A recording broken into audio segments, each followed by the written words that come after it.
Okay, so good morning. We're going to go ahead and get ready to dive into aligning and discussing aligning core contents to the new priority standards. I always like to show this slide just so people know who I am. My name is Shauna Stefanchik. I spent most of my teaching, principal, instructional coach, and district curriculum career in Grandview, and then I moved to the RPDC, and I worked as a state PLC consultant and ELA consultant. You can see those 5 kids or what have that I had in 3.5 years kind of are why I am on my own now. But I like to know a little bit about my background because I'm very passionate about teacher collaboration and I love curriculum, ELA, unfortunately, a little bit more than the other contents, even though I have been forcing myself to learn other contents as well. And so the purpose of today's call is I really wanted to hear from other districts and share with other districts, or what are these foundational steps we need to do to be ready with the priority standards. And so as I thought about it this morning, and again, right now we have just one district on the call, so it may not be as collaborative. So I'll just kind of share some of my 5 steps and then we'll open up to the end to other ideas. But I feel like the first thing we need to make sure to do is to introduce and review the new priority standards with teachers.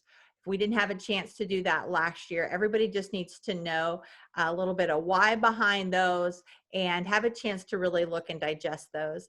2 is allowing teachers time to take notice of the key content, the similarities and the differences in the new priority standards. If you're a district that had priority standards in the past, we really want to honor that, but we also want to give teachers time to say, all right, what hasn't changed? What is the same? And then what are the big shifts or differences? That's really helpful to people and gives them a sense of stability to really discern the difference between those two. And then once you do that and you understand what has stayed the same, what are the minute, in the most cases, differences, then we can begin to discuss, so what shifts actually need to happen in curriculum because of this?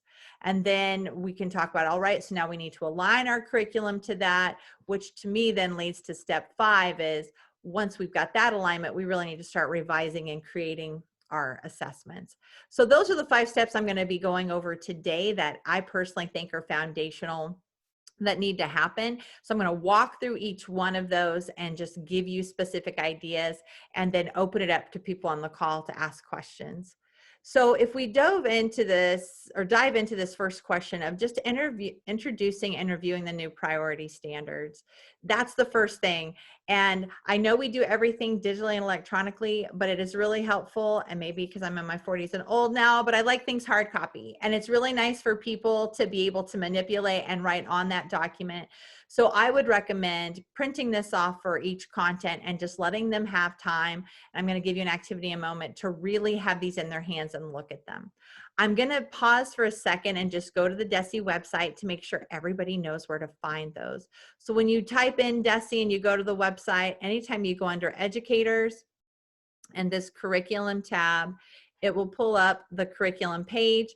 Always check the quick links box on the DESE website, although they keep moving things around because they like to keep us guessing. But they usually on every page have a quick links box, and you will notice in there that it says priority standards. So you can click right on priority standards, and then you usually need to scroll down a bit and you'll see these 4 boxes. So here are ELA, math, science, and social studies. I'm going to do a quick abbreviated why behind the priority standards, where all this work came, okay? Because we have people from different, right? Some people are just jumping into it. So post-COVID, right? March of 2020, we got out. That summer, DESE said, hey, we're really trying to respond to districts to help support you because there's going to most likely be learning gaps because students have missed so much school. So they had brought in a group called the New Teacher Project, TNTP, and they suggested the theory of accelerated learning, that we need, rather than focusing on remediating all of the skills that kids would have missed, you can accelerate learning by really understanding what priority standards are at each grade level, focusing on those grade level high rigor content things and scaffolding students. So rather than going back and remediating all the skills they had missed, push forward with kids, being clear on what the big priorities are for the grade that they're going into and scaffolding them with that. So as that discussion began, we realized across Missouri, some schools had priority standards, some schools didn't. So the state said, you know what, we want to be of help to schools. So they got work groups together to create these priority standards that you see on your screen now. We're going to just propose to Missouri schools, hey, here's what your priority standard should be. And they, again, I was part of those teams. They took, people could volunteer to really decide. So the biggest shift that happened with that maybe we would say was not so helpful is after these priority standards were created and vetted, it took an entire year, really. They were released in March, I think, of 2021. And they said, well, we're going to go ahead and switch all of the MAP and EOC testing to be 100% of these priority standards over the next 1 to 3 years. All right. So that's where, when we say why priority standards, well, because they dropped the big old bomb on us that they're going to switch all of our testing to those priority standards. Now, the scores have been released from last year's MAP and EOC, and you'll notice you received a priority standard report. So one of the things the state did say was, hey, in the current EOC and MAP assessments we're getting, we're already assessing a lot of the priority standards. So we're going to go ahead and just give you a report so you can see, here's how your kids would have scored on what we're now saying are the priority standards.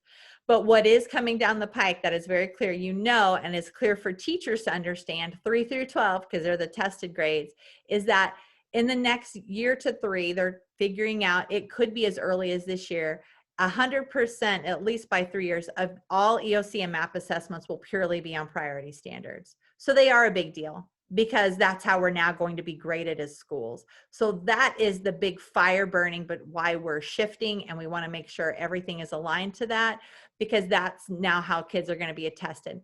The positive of that is we have more clarity than ever before about what will be on that assessment, right? So that's the why and where you can find these. And I'm going to go ahead and let me steal those and I'll go ahead and put that link in the chat in case you needed to find that. So those are the priority standards, and that's the why behind where they came from. So I would share a little bit that with teachers. And then here's an activity that I have done when we talk about allowing teachers time to take notice of the similarities and differences. I would definitely share the why, right? And how we're going to be tested on those. But then I would give them that hard copy. And depending on how you have teachers set up, K5, 6, 12, I've kind of written some ideas down here at the bottom. But if you can give people a big piece of chart paper and just say, look through this hard copy of the new priority standards, and maybe with a star note, hey, what's the same, what's always been a priority? Main idea in ELA, right? Fractions and 4th grade math. There are certain things that have stayed. So mark those things and then allow them on a column to write, well, but what big differences do you have? So one thing that a grade level, when I have done this activity, 5th grade said, hey, there's a lot bigger focus on data interpretation in math. There's a priority standard around that. And our current math resource and past priority standards didn't have that. So that would be that's a big shift for us. Does this make sense? We're just helping people reconcile, take a breath. This all seems overwhelming, but man, a lot of it's the same. That same column is going to be pretty big, but then also give them time to see what's different. What's great if you can do this in vertical groups, K through 5 or 6 through 8, 6 through 12. It's nice if you can do what I call a gallery walk at the end, when you let each grade level kind of go through these steps, but then you share, what did kindergarten notice, 1st grade notice, 2nd grade notice. It's really beneficial to teachers to see that vertical alignment, because here's an example of what happens. In 2nd grade priority standard in math, kids have to be able to count like coin or mixed coins up to $1, $2. I apologize, I've forgotten the exact, but it's analyzing mixed change. When you go and look on the kindergarten and 1st grade math standards, money is nowhere to be found. All right. So now, any of you who've taught K5, this is a big deal. If you're going to need to be able to do this in 2nd grade, the fact that it doesn't show up anywhere on K1 and looking at their priority standards, they may say, hey, money's something we can drop. But when they notice that 2nd grade that's a big priority for them. It's a great vertical conversation of, hey, KN1, while it's not a priority standard, keep it on your curriculum. Kindergarten, you've got to teach the money names and values. And first grade, please at least start doing like coins so that they'll be ready to go in second grade. So it's just great conversations for people to have vertically to understand those gaps when they're trying to make changes on their curriculum. Any questions?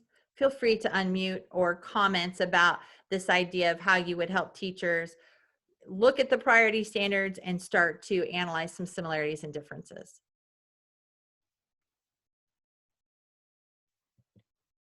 Okay, silence is going to mean that I go, but we can talk at the end as well. So then once teachers know the why behind the standards, they've had time to analyze similarities and differences, that's when they start saying, okay, what are some shifts that need to happen in our curriculum then? So again, this money concept of, well, it's not a priority standard, but we still need to make sure that we're covering it in first and second grade. So we're not going to take that off. But some of the bigger shifts that might need to happen in some districts that I normally, especially now that we're Google Drive, curriculum can get really confusing, right? A million folders, where's that one saved? What's a priority? And so one of the things that I would really share it, and I have a template here and I'm gonna go through some more, is having a template for teachers that really helps them discern in their curriculum within this unit, what is a priority that I would really need to teach and test because kids are going to be tested over that, and what are the things that I just need to cover? Because even though the state has now given us priority standards, we're still responsible for teaching all of those standards. So the curriculum has to represent all of those standards.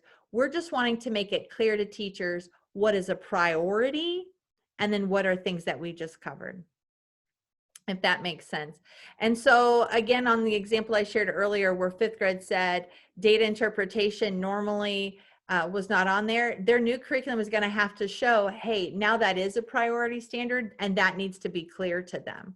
And so that's going to shift some of their unit guides. But the first thing to me is having a simple curriculum pacing guide that clearly shows the units, and it clearly shows here are your priority standards within that unit, and here are the standards that you just need to cover. That needs to be crystal clear.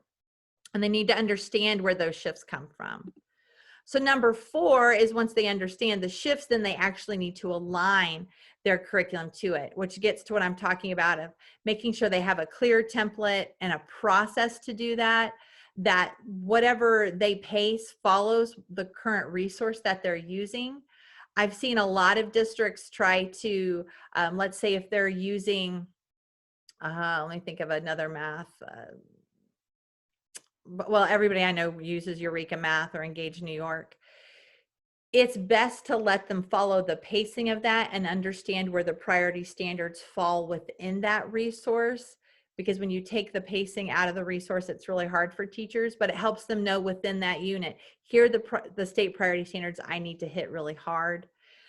So I want to show you an example of this. So when I talk about aligning to curriculum, here would be an example. Let me see here. So here's a social studies example. I know I have Ela and math on the call. I thought Emily was going to be here. She's social studies.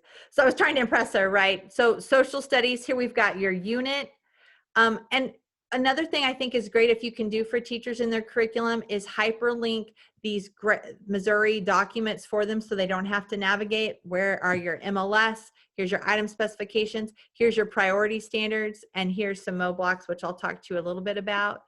But on this curriculum template, you can see here's unit 1, here's the name of it, here's about how long it's going to take, here are the priority standards in that unit. Now, I do this when I work with districts, you don't necessarily have to. I always like to put it in student-friendly language because I want them to model using it with student-friendly language. You may just want to say, hey, we just need to know here are your priority standards as a teaching team, and then here are the other supporting things that you'll be using. So a teacher could just scroll down early human societies and see everything that they need to be teaching. But it's made crystal clear, these are the 3 things that are going to be that I need to be on my assessment and be assessed. Now here's the thing, I'm going to click back over here that I meant to tell you the difference in these priority standards. In ELA, they're pretty similar to priority standards that have typically been taught, but they have been parsed down a bit. Math, they're prioritized. Science, everything they do is aligned to NGSS, the national standards, and you'll notice that their priority standards look different because they said all of their standards are priority because they were already condensed. All right, so that's a big shift. Social studies, there's another big shift. They did not prioritize content. In social studies, they chose their tools of inquiry standards to be their priority standards. This is going to be a huge shift for social studies teachers. So when I'm even looking at their document here, those tools of inquiry are that they have to create a tool and analyze a chronological sequence related to world events. A lot of these tools of inquiry can be used within any unit. So this makes it harder for social studies teachers. Again, that's where I'd rely on the resource of having them put out, here's the units that my resource has me do. Where would I teach those specific tools of inquiry? Here's a way that I've made it curriculum process easy for social studies teachers. And all districts have the ability to do that. I've just already made the templates and use it with the schools I work with. But what I did for teachers is I put all of their standards in a tab and I color coded them for them. Here's all your standards, and I've already highlighted for you what is a priority and standards you just cover. Then I give them just a blank template so they can put in the names of their units. Then they could just go and find, okay, so I'm going to copy this. Where would I like it to live? And they can just paste it, whatever unit they want. I only show this to you because curriculum is like the hamster wheel for teachers, right? It's very frustrating that they have to keep coming back to it. Anything you can do to help teachers expedite that process and make it easier for them will be a big win for you. So I have found this process and template has worked well with teachers where they can easily discern, here are my standards. I'm going to easily put them into a new pacing guide for myself. It just expedites the process so you don't spend all year making your curriculum, and you can move on to doing assessment. So the same thing with math. I have put the math standards all in a template so they can easily see what's priority and what's supporting, and then they could just throw those into the template as they need.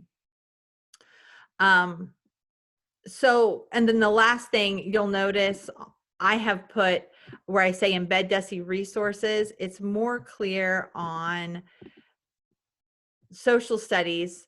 There are actual Mo blocks, and I'll take you to that. So teacher teams have gotten together. DESE had teacher teams come together and try to create some state aligned assessments for teachers beyond just released assessments that people could look at to provide clarity about what should students really be able to do to be proficient. And so I have, once teachers have their units, I just hyperlink those sample assessments for them, because our next step is we need to revise our current assessments to make sure that they are cover these standards. These resources are very helpful to teachers and they are there. So here's the Mo block link. I'll put that in the chat. There are Mo blocks for every content. Now math, yours are different. They are performance events. You'll notice K2, they're still working on some. So sometimes your K2 might be empty, but they will be there for grades 3, 5, 6, 8, and end of course. Again, math are more performance events, but it still provides some examples of what teachers could be doing. Social studies is very robust. All the ELA Mo blocks are integrated with social studies and science because they had a, we're really trying to help, especially at the lower levels, integrate the cross content. So here, let me put Mo blocks, and here's the link to that. So you can find Mo blocks on the DESE website, and it will bring you to this external one.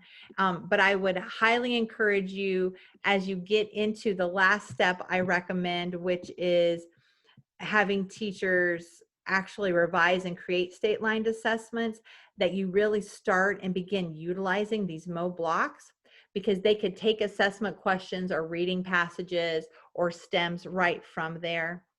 And then also, if you're a district who has proficiency scales, you know, one of the reasons, this is my big soapbox as a consultant, that students don't always score so well is because teachers aren't always clear on what that standard is asking and what proficiency looks like. So backward design, starting with a state aligned question like on the MoBlock or with the item specs, providing clarity about where we're wanting kids to go and what that priority standard means and looks like to score proficient is very helpful for teachers. So I would suggest starting with that next. But again, MoBlocks are going to be a great resource to you to really be looking at some state aligned assessments. And I'll be offering some sessions on my network later about how you help create state aligned assessments, because there is a trick to it and it's difficult. So in review, those are really the steps I had for you today, is that you're going to introduce them to DESE priority standards. You're going to pace those and realign your curriculum. Then you're going to start revising your assessment, which may lead and has led in a lot of districts I work with this grade card alignment issue, that your grade card needs to be aligned to those things, that we're actually reporting those things. We're assessing. And this is just my graphic for this is how teachers feel all the time with the curriculum development process. So I would just urge and beg you to get small wins and to think about how can you expedite that process for teachers. In some districts I work in who have personnel, they have gone ahead and they've just done the heavy lifting for teachers, and they'd say, hey, teachers, they'd give them the why behind the priority standards, and they'd say, hey, here's your new template. We've already done this for you, but you'll notice your curriculum looks different. I'm telling you, teachers don't have a problem with it. They like that someone does the heavy lifting of updating the curriculum for them, but where you can get teachers involved and get more bang for your buck is start teaching them how to clarify what those priority standards are and start developing assessments around them. So those are some helpful tips I have and suggestions. I'd love to hear, even though you're all in the same district, anything new you learned that was helpful, any questions you have, anything.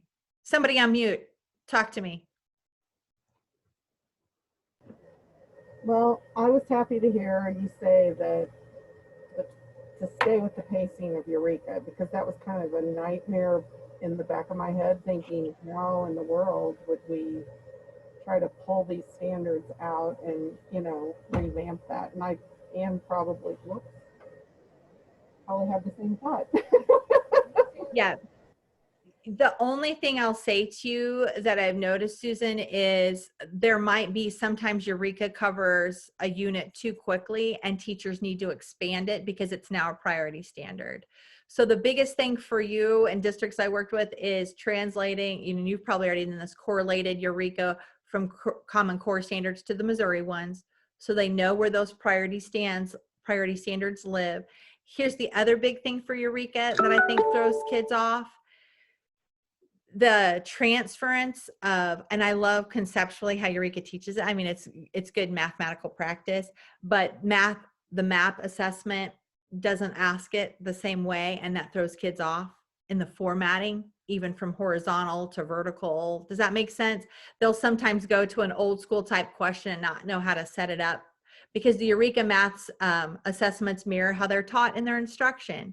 And so I have encouraged, when you get to that assessment piece, teachers to go look at the map released items and these MoBlock performance events and try to vary up their assessments from Eureka to have map like items on it asked in different ways, so that kids are getting constant practice at that, and it's not just on the map that we have to do it. We don't use the Eureka assessments. We have our own. So. Okay, perfect. So that's why, like, people who do, you really need to consider that. Perfect. Anybody else? Was it helpful at all, Matt, coming just in to give you some background of the why behind the priority standards?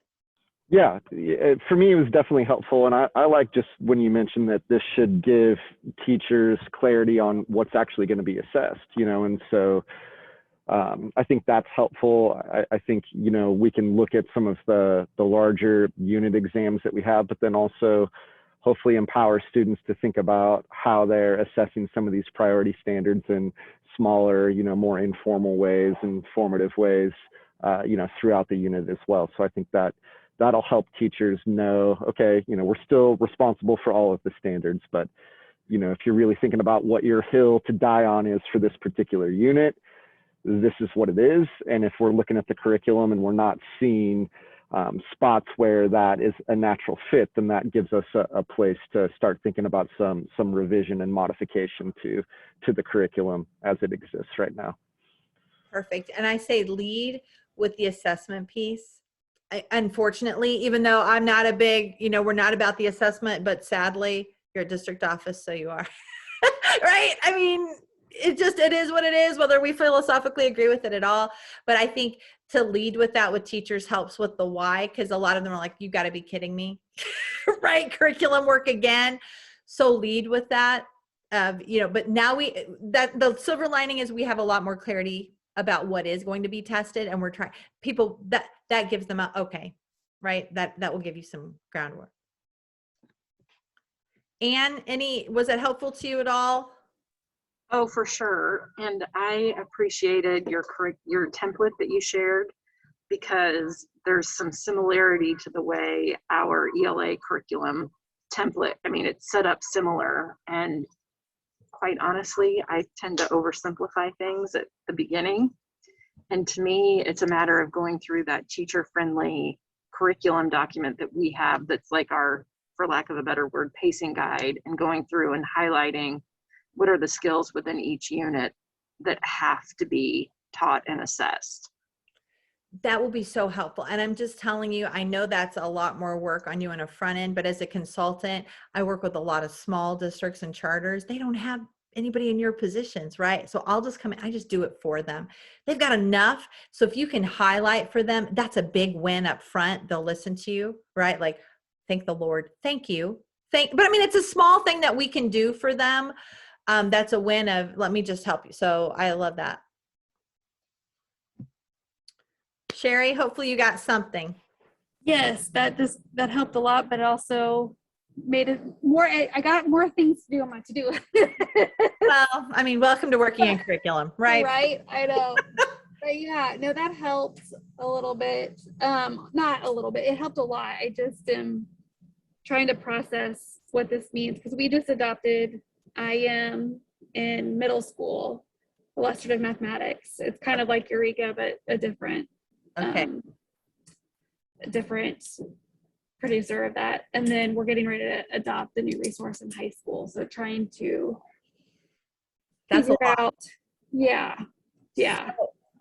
And so here's the thing. I think this is where you have to do your battles, because when you adopt a new resource, and I'm working through this with this district just spent thousands of dollars on this new resource.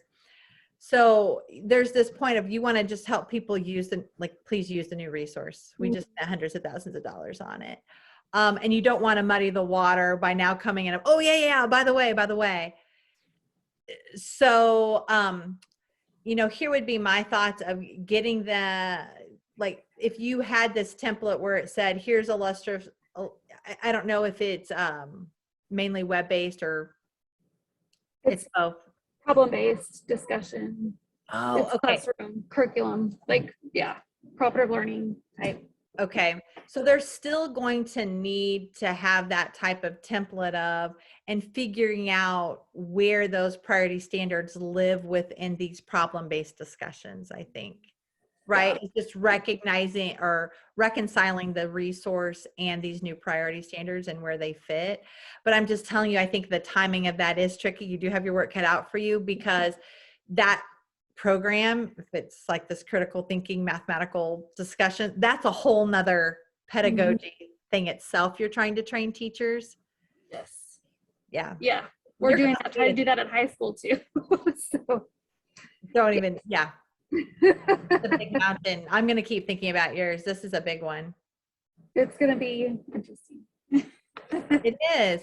The only thing I'm trying to think of, maybe a starting place for you is to even look in some of those Mo blocks of, ways that we know kids, because they have sample assessments and things of, so you're going to be doing this in your new math. Can they still answer a question? you know, trying to reconcile those two. Is it still doing the transference where they could apply that? Yeah. Um, Yeah. It's, Yeah. yeah. We've been doing some work trying to change instruction in secondary math. So, well, see, and to me, that's what I'm like, I wouldn't want to get off that path and get over here because that's your right. bigger hill. That's your Mhm. bigger hill. And that's Mhm. what I've done in other districts is I've just focused on, I kind of laid off this work and just, because if you change that, this will come, Yeah. Yeah. in my opinion. Absolutely. Yeah. I think so. It's just finding the right way to weave it all together. Exactly. So Make it seem like it's a bunch of different things for my teachers to take on. So, exactly. And I think, so that's a great way to end the call in the role of instructional curriculum assessment leaders is the more you can integrate for them and show them how it's connected. And so if we're having trouble reconciling that, less is more was what I've learned, right? And so wait till you have a better plan and that makes sense before you throw it all out to teachers for sure. yeah. Yeah. Yes. Thank you. Yeah. So I will get ready to close the call here. Thank you for I'm going to just stop the recording.